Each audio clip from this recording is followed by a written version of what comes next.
পর্দা নামল লোকার্নো আন্তর্জাতিক চলচ্চিত্র উৎসবে সম্প্রতি জমকালো পুরস্কার বিতরণীর মধ্য দিয়ে পর্দা নামল লোকার্নো আন্তর্জাতিক চলচ্চিত্র উৎসবের ৭৯তম আসরে। সুইজারল্যান্ডের ঐতিহ্যবাহী এই চলচ্চিত্র মহোৎসবে বিশ্ব চলচ্চিত্রের নানা ঘরানার সিনেমা প্রদর্শিত হয়েছে।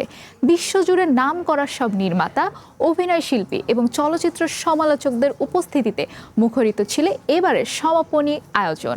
উৎসবে এবারের আসরে সেরা সিনেমার পুরস্কার গোল্ডেন লেপার্ড বা স্বর্ণচিতা জিতে নিয়েছে রোমানিয়ার ছবি ইউ ডোন্ট বিলং হিয়ার।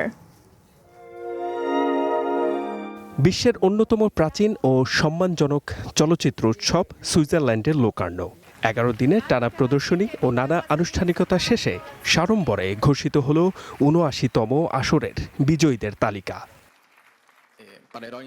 এবারের আসরে মূল প্রতিযোগিতার সর্বোচ্চ সম্মাননা পার্দো দরো বা স্বর্ণচিতা জিতে নিয়েছে রোমানিয়ার প্রখ্যাত পরিচালক ফ্লোরিন সারবানের সিনেমা ইউ ডোন্ট বিলং হিয়ার।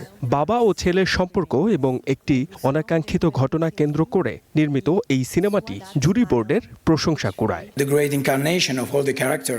সিনেমার গল্প বলার অসাধারণ দক্ষতা, অনন্য নির্মাণশৈলী এবং চলচ্চিত্রের নিখুঁত ভাষার জন্য আমরা রোমানিয়ার চলচ্চিত্র ইউ ডোন্ট বিলং হিয়ারকে সেরা হিসেবে বেছে নিয়েছি।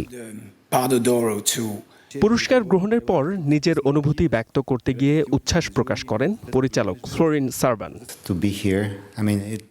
এই উৎসবে পুরস্কৃত হওয়া আমার বহুদিনের স্বপ্ন ছিল। এটি এক অনন্য মঞ্চ। এই সম্মাননা আমার পুরো টিমের কঠোর পরিশ্রমের স্বীকৃতি। এবারের আসরে অভিনয় শাখায় চমক দেখিয়েছেন বিশ্বখ্যাত ইতালিয়ান তারকা মনিকা বেলুচ্চি। কিচ চলচ্চিত্রে দুর্দান্ত পারফরমেন্সের জন্য সেরা অভিনয়শিল্পীর পুরস্কার অর্জন করেন তিনি। অন্যদিকে সাউথ কোরিয়ার চলচ্চিত্র নোওয়্যার টু লে মাই আইজের জন্য সেরা পরিচালকের সম্মাননা পান হং সাং সু এবং একই ছবির জন্য সেরা অভিনেত্রী পুরস্কার পান কিম মিন হি। বিশ্বজুড়ে নতুন ও স্বাধীন ধারার চলচ্চিত্র নির্মাতাদের মেধা বিকাশের প্রতিশ্রুতি দিয়ে শেষ হয় বিশ্ব চলচ্চিত্রের এই জমকালো আয়োজন। H M Ataullah, one entertainment desk. Il Pardo per la migliore interpretazione.